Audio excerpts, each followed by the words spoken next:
Hello and welcome to Psych Reflections. My name is Roopali and today I'm going to talk to you about the psychological truth or the psychological aspect of the Varna system. Now, why did I choose this topic to talk about is you all are aware of the caste system which is in India and how there are many political and social structures dependent on this caste system, and this caste system is also responsible for many social atrocities and the caste based politics as well. So if you do a quick Google search, you will find out that most of the articles on Google talk about that the caste system in India has its origin in something called the Varna system, which is explained in the Rig Veda. So I have decided to go a little deeper into the concept of Varna system and to find out whether this Varna really talks about the caste system or is it something more than that. We will begin with our understanding of what is the difference between caste, jati and Varna. The Varna system was first described in the Purush Suktam in the Rig Veda, where it is described as the four Varnas emerge out of the universal Purush or the universal soul for the creation of the universe. We are going to discuss about this in much detail throughout the video, but right now we will only focus on what is the difference between Varna, Jati and caste. While the concept of jati, which is more prevalent in today's world, emerged much later, and it refers to the community to which one belongs to.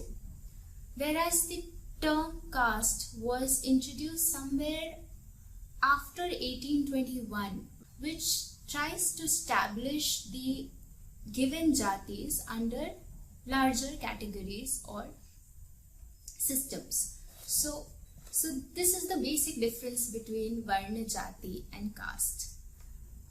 Coming back to the Varna system in the Rig Vedas. First thing that one has to understand is the Ved is not talking about an individual or a community. It is talking about the universal truth, the universal reality.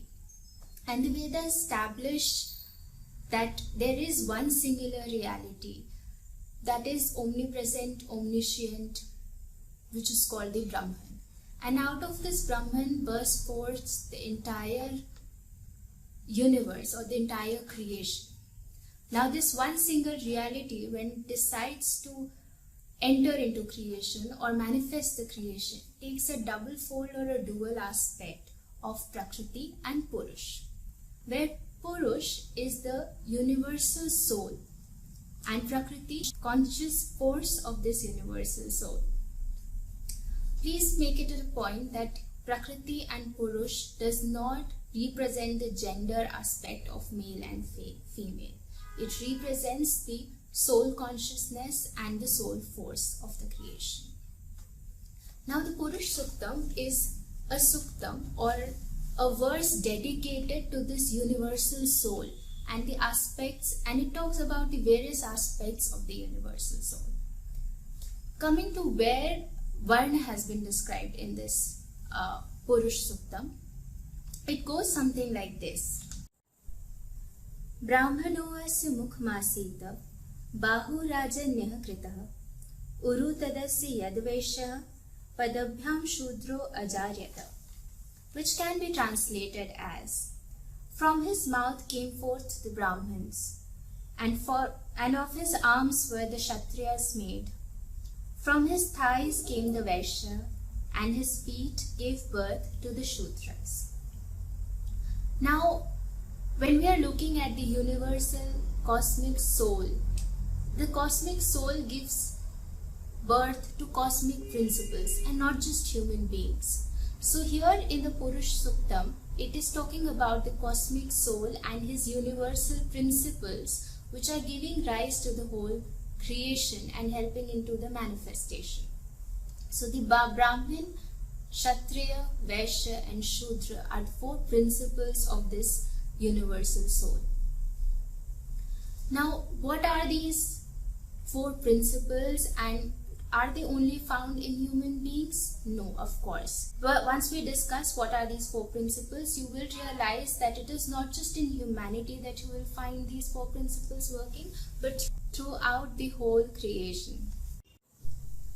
Now, coming to what does these four varnas or these four principles mean? We will find an indication of this in the Bhagavad Gita, where Shri Krishna says to Arjun, Chaturvarnam maya srishtam guna karma vibhagasha tasya kartaram api mam vidya kartaram avyayam, which can be translated as, the four varnas were created by me according to the different gunas and the karma.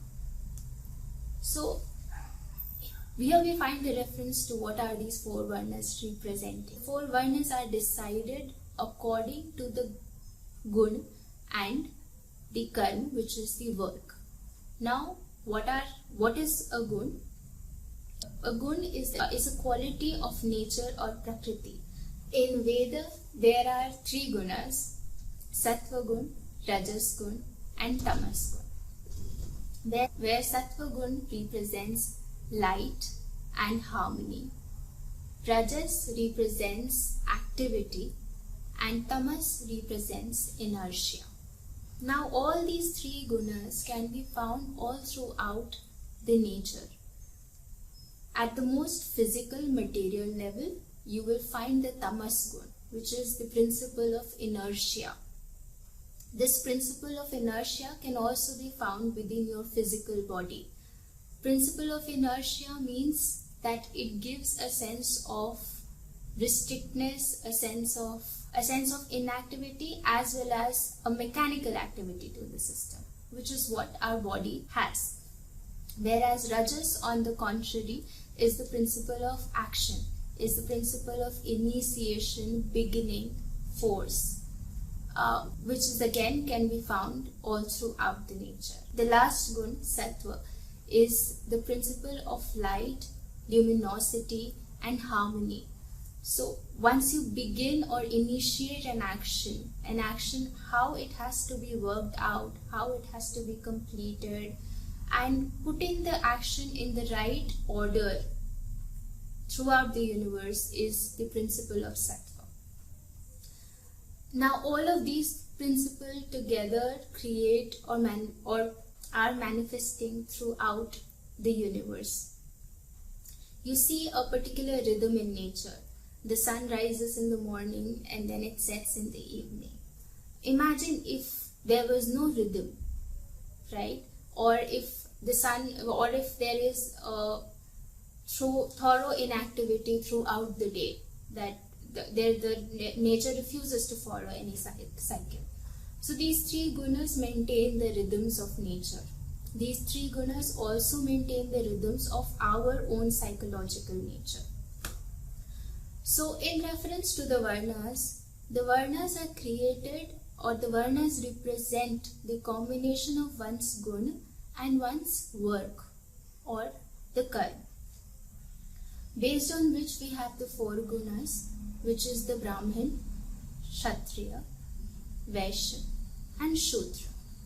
Now coming to how it manifests in the human beings. We all possess all the four varnas within us. We have a Brahmin in us, a Kshatriya in us, a Vaishya and a Shudra in us, depending on what is the quality of work that we are doing at the moment and the quality of the guna that we possess at the moment when we are doing the work. So when I am looking for truth or knowledge, I am the Brahmin. With the predominance of Brahmin, the turn is often towards an intellectual element and a capacity which makes for seeking and finding after the truth. A Brahmin is open to finding the truth through different mediums and through different directions. with the predominance of the Kshatriya, which represents the will force in nature. It is driven by the characteristics of strength, force, courage, leadership, and protection. With the predominance of Vaishya, there is an inclination towards arranging the truth into practical terms of reality, which involves mutual exchange, a give and take, balancing out a harmony between different systems. So an individual with a predominance of Vaishya is more interested in systematizing different aspects of the world. With the predominance of Shudra, there is an inclination towards work and service. So the four Varnas are always present in us and are rather governed by the three gunas constantly. A Brahmin with a tamasic attitude is often rigidly bound in his own truth and his own systems of truth, which perhaps is the case today. Whereas a Shudra, enlightened with the sattvic guna, can bring the luminosity and the beauty in service and work. Thus we all possess all the four varnas within us. At this point of time, I am aware that this knowledge was reduced to a coarse and crude practice which has inflicted pain to many. However, if you really want to grow towards a better future, wouldn't it be wonderful that we can understand these concepts with their original values and connotations and also make those around us aware of the same? So with these thoughts, I leave you today